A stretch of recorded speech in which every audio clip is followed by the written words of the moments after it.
Hello and welcome. I'm Sonal Kapoor. This is 5 Live. It's a brand new year, but perhaps the same old problems that India faces today. Let's start with Indore. Being ranked the cleanest city in the country for years now. Now it has toxic water that is taking away lives.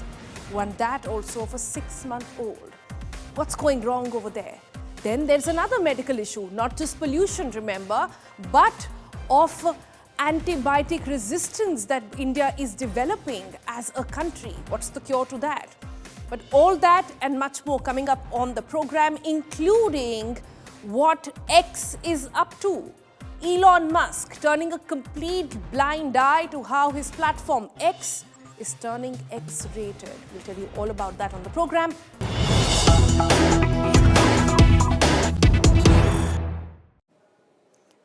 All right, some updates coming in from Indore. Now, at least 10 dead in Indore water tragedy. But the Madhya Pradesh government, in its status report filed before High Court, has said the number of deaths is yet to be ascertained.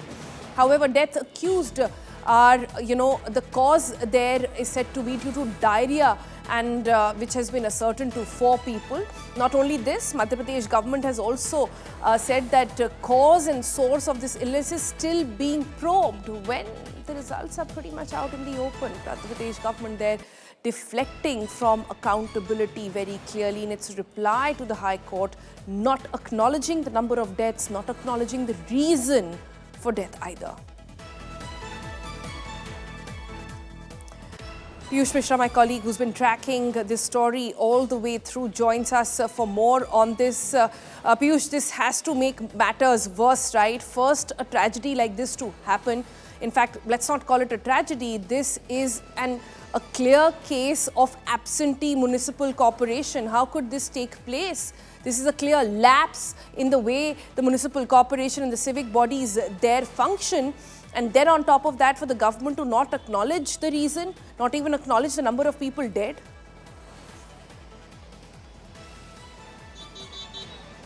No doubt about it, Sonal, and it's not tragedy, but it's a man-made tragedy because we have witnessed this on ground.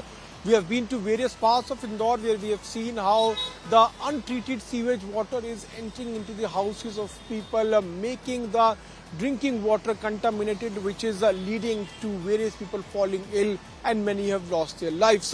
We have been to Bhagirathpura, we have been to Ambikapur, where the drainage water is flowing in the streets, and there is no official could be seen on the street to ensure that proper cleaning is done of these areas.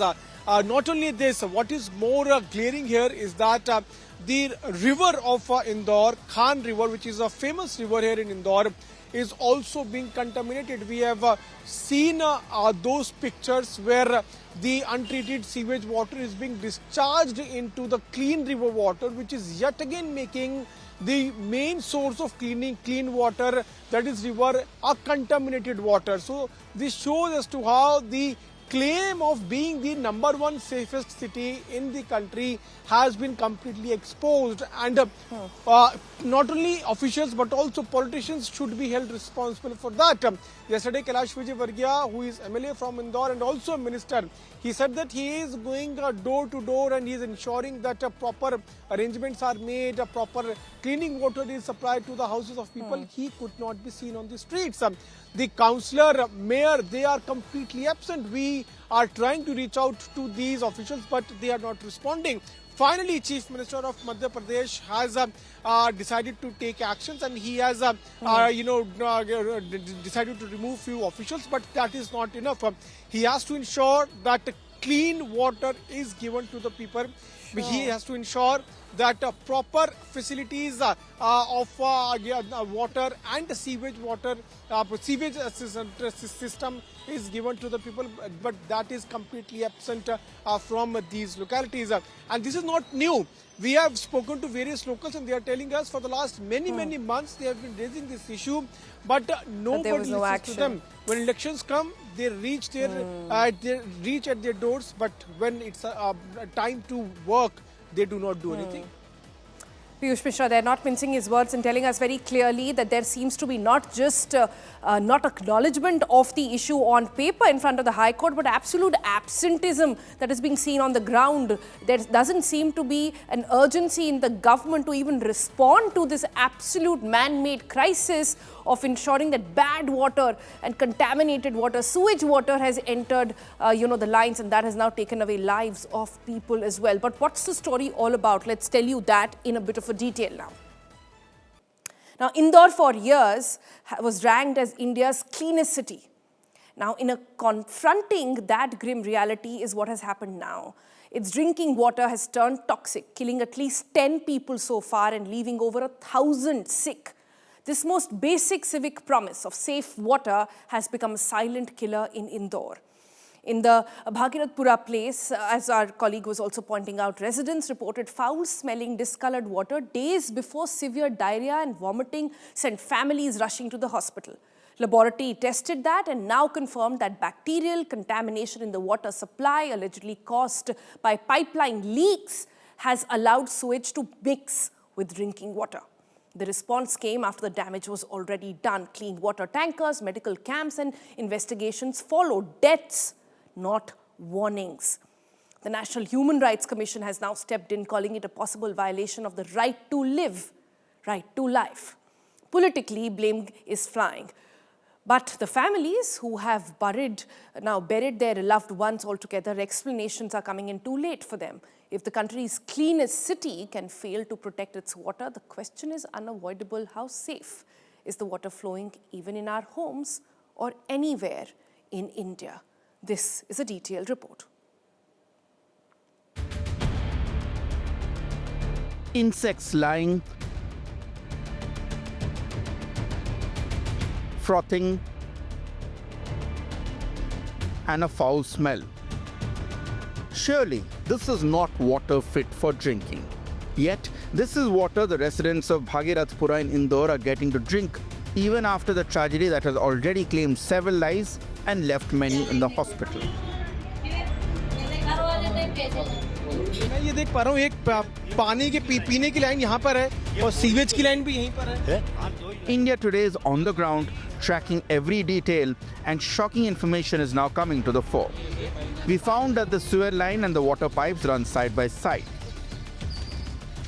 This water pipeline, which is here, with this we have the sewer pipeline. So you can see as to how the sewer line and the main water line which goes in the houses of people is connected, and that is one of the reasons that contaminated the entire water. There was a leakage in one of the connections. Because of this, the contaminated water entered into the clean water, and because of that, many people were forced to drink the contaminated water. The residents share their plight with India Today. हमारे भी भर्ती है, बहुत ज्यादा हालत खराब है उनकी भी. हमारे सासू माँ भी भर्ती है, 6 दिन हो गए, अभी भी छुट्टी नहीं हुई है, अभी भी हालत उनकी अच्छी नहीं है. पहले नहीं था, पहले पानी अच्छा आता था. अभी कल परसों से पानी इतना गंदा आ रहा है कि पिया नहीं जा रहा है. काफी दिनों से गंदा पानी की शिकायत आ रही थी, पर जन सुनवाई नहीं हो पा रही थी. इस कारण अशुद्ध पानी के कारण कई लोग बीमार हो रहे हैं. अभी तो हम मोल का पानी ले रहे हैं.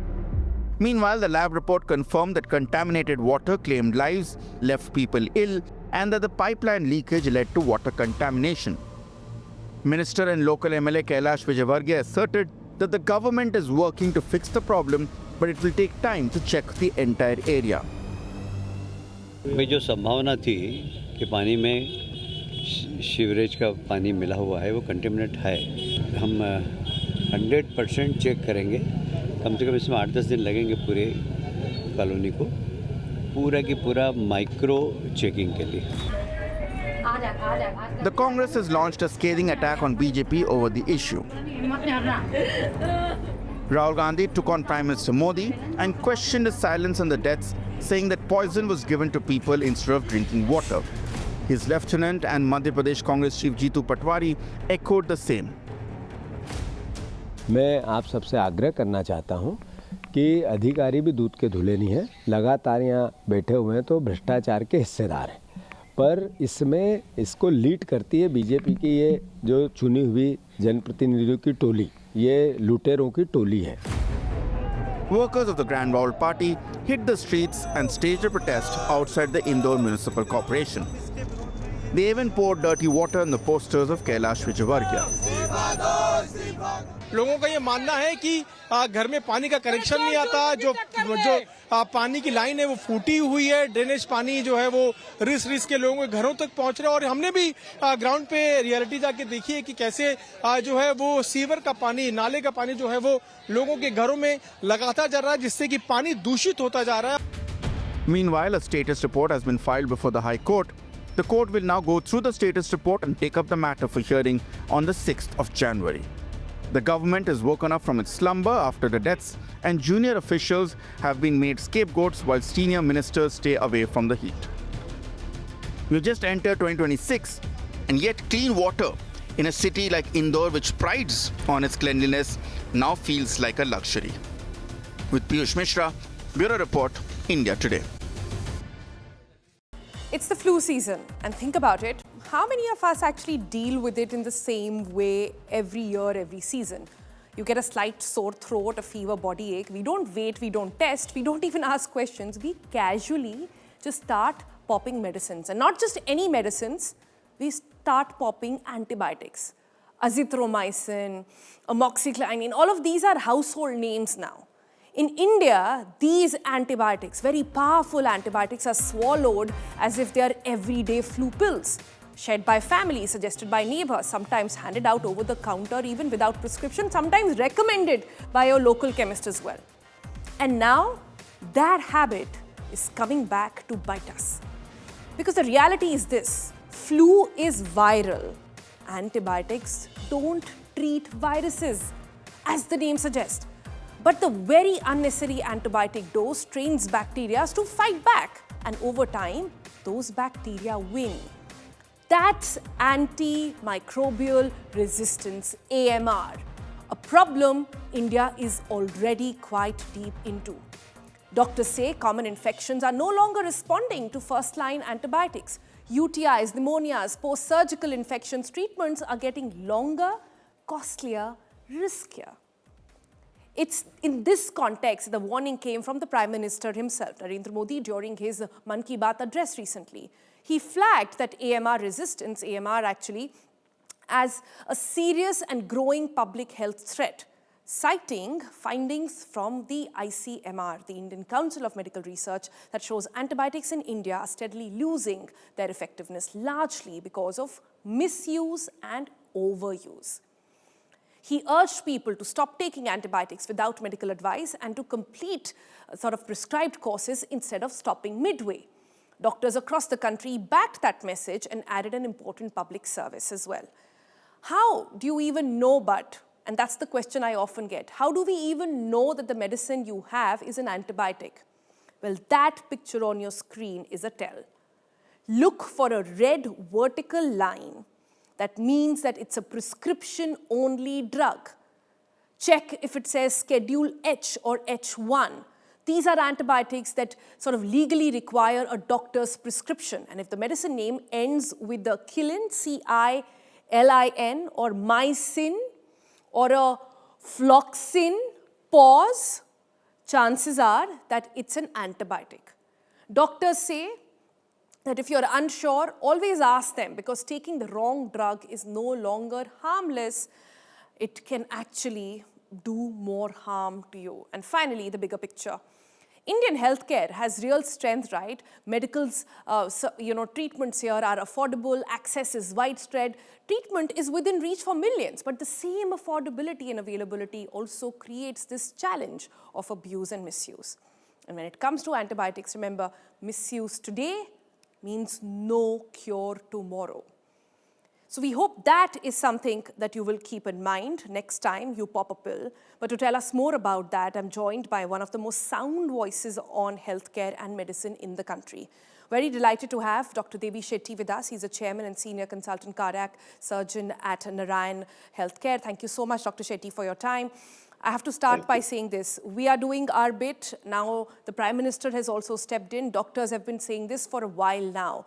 But how deep really is antibiotic resistance in the country? How often are you seeing it in your patients? It is very, very, very common. I have been doing cardiac surgery in India for more than 36 years. First 15 years, infection was never a problem. We used to give antibiotic just for a day after a major heart operation and nothing later.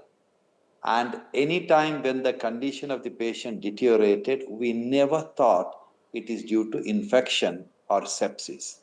Today, unfortunately, when any patient following any treatment deteriorates in the hospital, first diagnosis is sepsis or infection. It is a serious problem because most of the antibiotics have become useless for even common infections. It is a very serious situation, and people should take charge and must start acting now. Otherwise, we will land in trouble. Right. But, Dr. Shetty, you know this better than I do, that India's, affordable, available healthcare is now being counterproductive. The fact that we don't reach out to a doctor, we just go to our local chemist, and often they are the ones who are prescribing. I'll give you an example. My mother was visiting in town and I called up the chemist to say that I need something for, cough. I just wanted some cough sills, maybe just for a throat.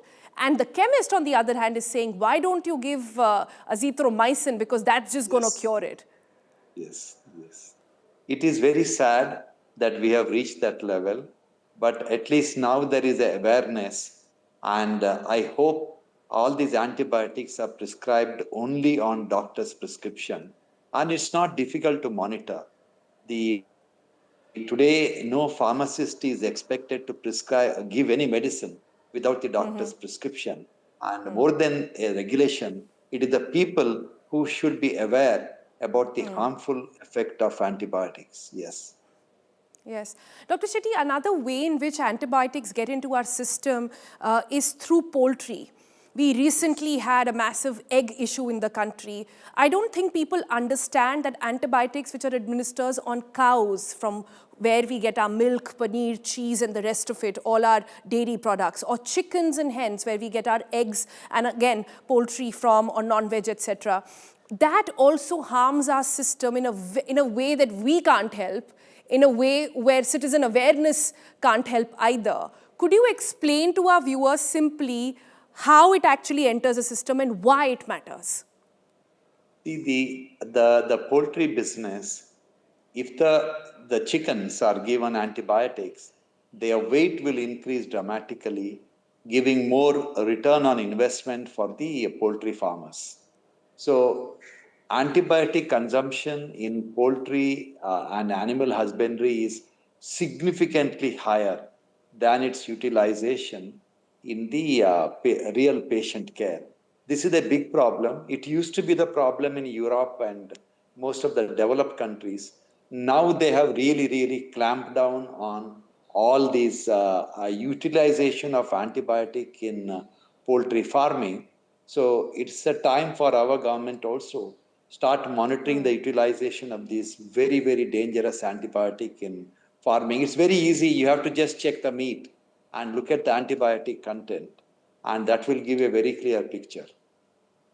But that's the challenge, no, Dr. Shetty. In India, our food norms are so weak, filtration and adulteration is so, so high that we barely get to understand. Even an egg is adulterated, even the chicken that you eat is adulterated, even the milk that you consume or milk products that you have, don't have quality checks. That's a huge issue which requires policy changes. In your experience, what is it that the governments can do at this point? Because this is a complicated problem. Yes. See, every country went through this phase. And now it has reached a level we have no choice. And I'm sure our government will act on it. All we have to do is to take some random samples of meat or chicken or whatever is available and check for the antibiotic. And now, fortunately, these farm and the poultry, the products are getting more and more organized.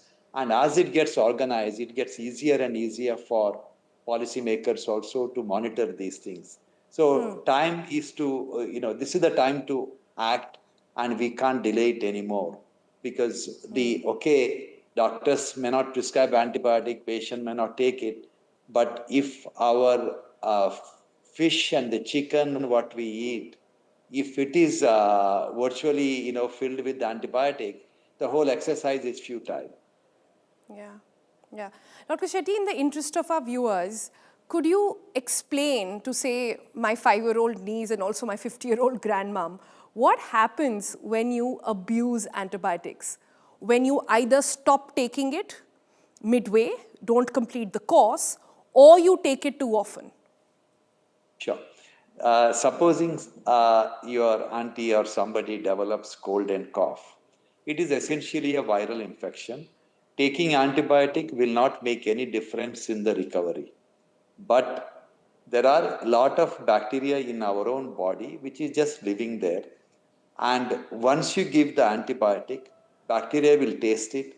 After a while, the bacteria will become resistant to the antibiotic. Okay. Now, this happens after cold and cough, repeated antibiotic ingestion. A year later, you develop a urinary tract infection with the same bacteria. And doctors, as usual, give the first line of antibiotic, and that doesn't work. Then they try the second level of antibiotic. That may not even work. Then you have a serious problem in hand. The fear is that as you have consumed more antibiotic, you can take it for granted that your bacterial infection, whether in a urinary tract or a lung or following surgery, will not respond to the standard antibiotic. You have to go to the higher antibiotic. Higher antibiotics have more side effects, and they are supposed to be more powerful, even they may not work. There are times you would have tried all the antibiotics, various combinations of antibiotics, and the infection just doesn't get controlled. And we see this happening more and more often. And if this happens following a major surgery, there is a disaster waiting. Yes, it is indeed.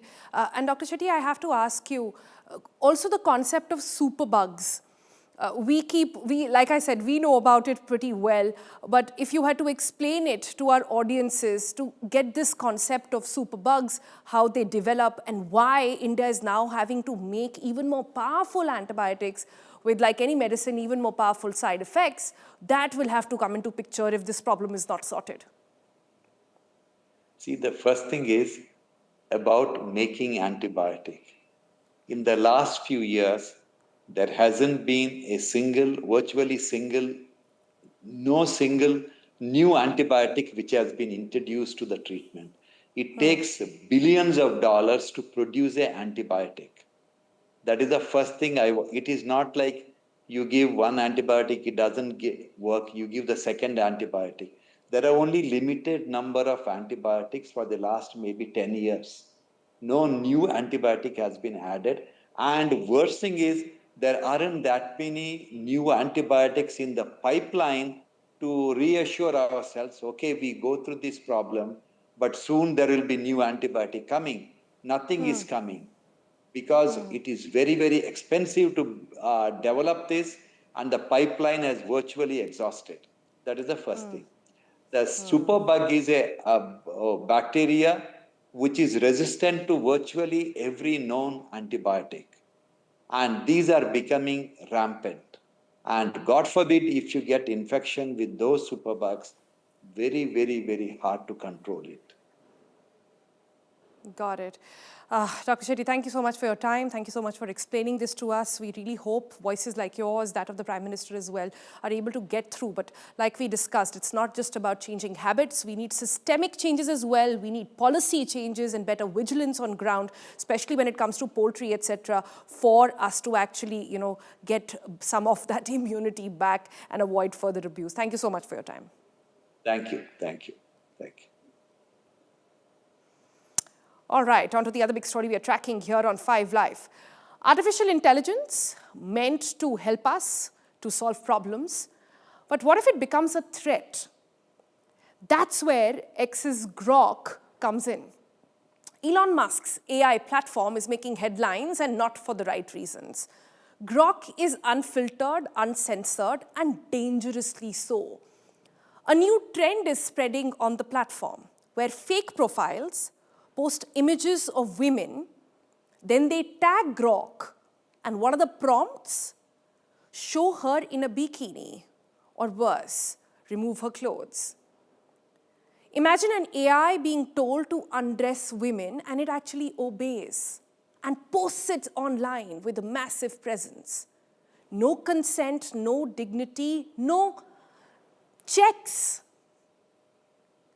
no censor, just clicks and images. Musk has no filters, and clearly neither does Grok now. The trend is going viral, and open Twitter today, you will see all of those. The first post could be just like the one flashing on your screen right now. People who realize how wrong this is at so many levels are fuming. I'm livid. Shiv Sena's UBT MP, then Priyanka Chaturvedi, has now also taken up this matter, has written to the IT Minister, Ashwini Vaishnav, demanding action against this blatant misuse. She joins us live now for more, on this story. Priyanka Chaturvedi, welcome. Thank you so much for taking up this matter on behalf of every woman on the planet, if I can say that. But this is taking, AI to another level. I don't even know how to describe the story. It could be your or my picture tomorrow. Absolutely. And it is extremely scary that we are living in times where we, as a woman, even if we want to share some part of our lives, we cannot, because we live in the constant danger of our photographs being misused. And earlier we used to have something like a Photoshop. Now we have Grok doing that work. So the prompts that lead you to do things like this should be disabled. This is what I have asked, that we should have some guardrails, that as soon as someone asks something problematic, the Grok does not respond to that. They're doing that even with pictures of minor children. I've seen 10-year-old girls also being, pervert men asking that those kids' photographs also to be shown in a bikini, etc., which Grok is responding to. So that is extremely problematic, and it can lead to consequences, which could be unfortunate and on a bigger scale. So that is why I felt, as someone who's in the Standing Committee, IT and Communications, I should bring this to the attention of the ministry and also tell them that they should, reach out to X and tell them that their AI, while Grok is doing a lot more other good work, but it cannot respond to such prompts that are coming from perverts, from men who think it is absolutely okay. They don't know about women's dignity, privacy, even are seeking authorization. But so it's problematic Priyanka, at many levels. It is. On social media, on any other platform, I can think of YouTube, I can think of the Meta ecosystem of Instagram, Facebook, etc. The norms there are very clear. On nudity, there are very clear guidelines that is followed. We constantly, even if, by chance there is a slight too severe moment or blood, etc., you see strikes being, taken by these platforms. I think what's really shocking about this is that X has not taken any action. Elon Musk has not taken any action on this front. Most of the time, these big techs run away from responsibility or accountability. Under the garb of creativity, innovation, they allow such things to thrive on social media platforms unless it's not called out. I think perhaps we'd be the first country, and I would say that I would be perhaps one of the first, who has alerted the IT ministry and said that they should hold X accountable for this. And not just X, even Meta ads that you see, lots of photos that are being used for AI purposes and to feed AI data sets are used from women who don't even know that their photographs are being used. So that this can only lead to more serious outcomes and serious circumstances and serious criminality that probably these people who are just putting a prompt out there do not realize. This is a criminal act and they're bound to face the law. But if something like this happening at a massive scale needs to be addressed by those platforms which are allowing AI to respond to prompts such as these. So it can be very well managed. It needs to be taken up seriously. And I'm sure if the IT ministry intervenes, it can be done and would be responded to immediately. Right. But Priyanka, this is Grok doing it right now. Any other app, I can think of at least 5 in my head right now, I'm not going to name them, which can do exactly this. So this is a larger issue that we've got to tackle. It's not just X. Yes, exactly. That's why I gave the example of Grok, and I said there are other big tech firms also Yeah. which work on these generative, prompts that come and respond to the questions that come. So that also needs to be taken up with big techs. Now we must understand that most of these AI platforms are being driven by big techs. So whether it's Microsoft, whether it's Google, whether it's other platforms like even Facebook, Meta, they need to be called in, spoken to, and told that this is something which will not be tolerated, can lead to criminal consequences, and they are equally accountable for not ensuring that there are enough guardrails, enough spaces, safe spaces for women to be able to do what they want to do on those platforms. So that is unfortunate. I've also been getting a lot of feedback saying that even some people, even women, are misusing it, etc. But if you look at the volume of misuse, it's coming from a lot of men who think that And they can fake get away with this accounts behavior. who are hiding behind anonymity. I think, so this is a systemic change. It's not a gender issue at all. But Priyanka, you spoke Absolutely. about calling them in and having a chat with them, going by past experiences of how government, in India at least, has tackled or, dealt with big tech. Do you think the government of the day actually has enough say or sway in this matter to actually get some action done? I think India needs to understand the leverage it enjoys in terms of big tech companies working in India, the kind of profit margins that they look at, the kind of volume of business that they get, the kind of people who are on these platforms. I think once India understands that leverage with a population of 1.4 billion and more people getting onto social media platforms and getting on in the internet, would only increase their market base. So till we don't step in as the market leaders where a lot of data is being consumed and is being utilized, till then I think the big tech will continue to get away with their responsibility. That is where I think we need to put a foot in, but also at the same time being aware that we are not extending it to a point where we start interfering in private spaces. Got it. Priyanka, there are also some, messages I'm seeing as a response to this entire trend of talking about a complete ban on X, on how it's become like this one of those spaces which is just being abused largely or being misused in other manners. I want to understand what's your take on that. No, absolutely not. I'm not in favor of banning anything or putting down anything at all. We can find solutions by holding them responsible and by sharing that responsibility. Even from our end, the need for education is so important right now in terms of how you behave in digital societies. We must understand from civil societies that we engage with has now moved largely to digital platforms. So how do you engage? How do you ensure that you do not get into any criminal act? Is something that needs to be made aware of. So it is a joint program in motion which we need to work on. But most of the time, the big techs run away from taking that responsibility by saying that either they take the safe harbor route or they say we are just a medium of communication, so they can't be held responsible. So responsibility would need to be allocated and also adhered to and lived up to. Got it. Last question, Priyanka Chaturvedi. Have you got a response from the IT minister so far? I did see a statement from the IT minister in response. I think he was addressing some conference where he said that, yes, social media platforms will need to be accountable for the kind of content that they get away with. But must remember now, in this particular case, a prompt is being given and they are responding to those prompts. So you can very well, as a platform, you can very well control those algorithms and those prompts to not be responded to. So that is something which definitely lies, the onus of it lies on those social media platforms, and they will have to stand up to this responsibility. All right, Priyanka Chaturvedi, we'll leave it there at the moment. Thank you so much for picking up this issue, and we really hope that the government responds to this one. We have little hope from big tech, like you said. Thank you so much. All right, on to some more news coming in. This time, the CAQM subcommittee has decided to revoke all actions as envisaged under the GRAP stage 3 and 4 with immediate effect. That basically means GRAP 3 has been removed in Delhi NCR.